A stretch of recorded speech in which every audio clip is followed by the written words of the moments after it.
Hello friends. आज हम लोग रेशनलाइजेशन के बारे में सीखेंगे यहाँ पर कि किसी भी अगर इरेशनल पार्ट डिनोमिनेटर में है या न्यूमरेटर में है तो उसको हम लोग रेशनलाइज कैसे करेंगे। तो रेशनलाइजेशन का मेथड क्या है, रेशनलाइजेशन के प्रोसेस को हम लोग कंप्लीट कैसे करते हैं, और किसी भी क्वेश्चन को वो टू टर्म है या थ्री टर्म भी कभी कभी आते हैं डिनोमिनेटर में, और समटाइम्स ये भी पूछा जाता है कि रेशनलाइज न्यूमरेटर, तो हमें न्यूमरेटर को करना है। और समटाइम्स ये पूछा जाता है कि रेशनलाइज डिनोमिनेटर, तो डिनोमिनेटर को करना है। और अगर सिर्फ लिखा है रेशनलाइज और यहाँ पर न्यूमरेटर में वन है, मतलब रेशनल पार्ट है ही नहीं, तो हम लोग यहाँ पर डिनोमिनेटर को रेशनलाइज करेंगे।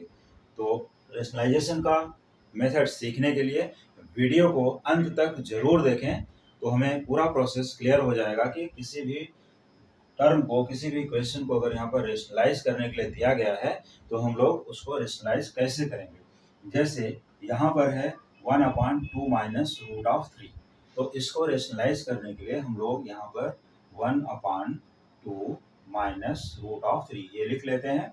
ये लिखने के बाद इसके कॉन्जुगेट से, कॉन्जुगेट का मतलब एक तरह से ऐसा बोल सकते हैं कि अगर यहाँ पर माइनस साइन है तो इसके प्लस साइन से हम लोग मल्टीप्लाई और डिवाइड करेंगे।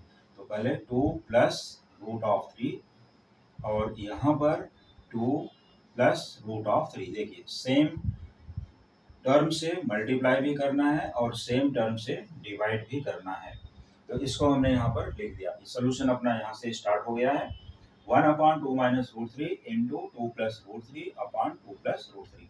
तो अगर हमने इससे मल्टीप्लाई और डिवाइड किया तो अगर हम इसको क्रॉस आउट कर दें तो सिर्फ 1 आता है। तो इससे मालूम पड़ता है कि हमारा जो टर्म था वो सेम टू सेम है, हमने एक्स्ट्रा कुछ क्वेश्चन में नहीं किया है, लेकिन ये रेशनलाइजेशन का प्रोसेस कंप्लीट करता है।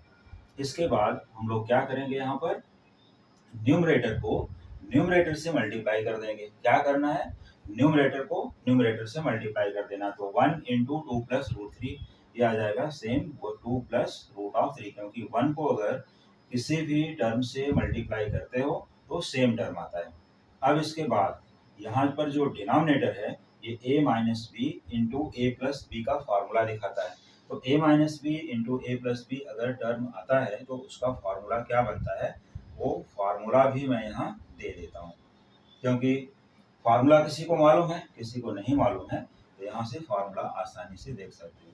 ये होता है square of a minus square of b। तो आराम से ये फार्मूला देख सकते हो। यही फार्मूले से देखिए a - b मतलब a = 2 है और b का वैल्यू है √3, a + b 2 और √3।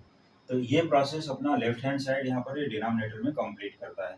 तो अब हमारे पास जो यहाँ टर्म आएगा ये आता है 2² और -√3 स्क्वायर, ये दोनों आते हैं, जैसा कि यहाँ पर a² - b² लिखा है।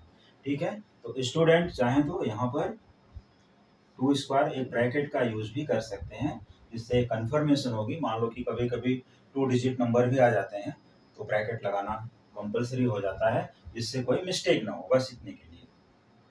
इसके बाद क्या करना है, न्यूमरेटर 2 + √3 है, इसको एज इट इज जैसा लिखे हो ठीक वैसे ही लिख लेना है, 2 + √3 2 + √3। और फिर डिनोमिनेटर को हम लोग यहाँ सिंप्लीफाई करते हैं। डिनोमिनेटर को क्या करोगे, सिंप्लीफाई।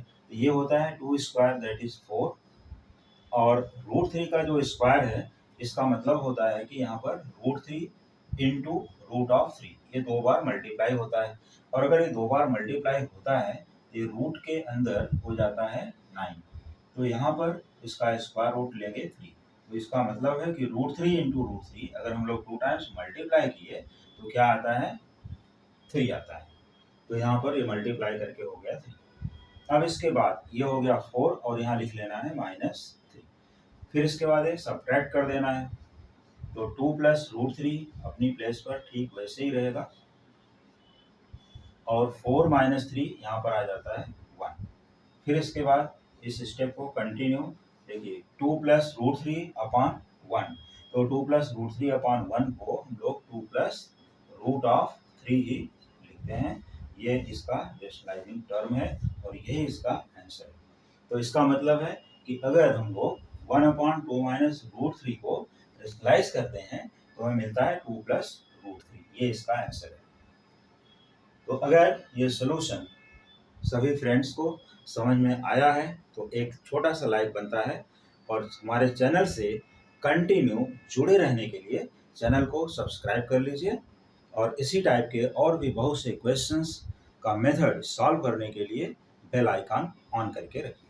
Thank you.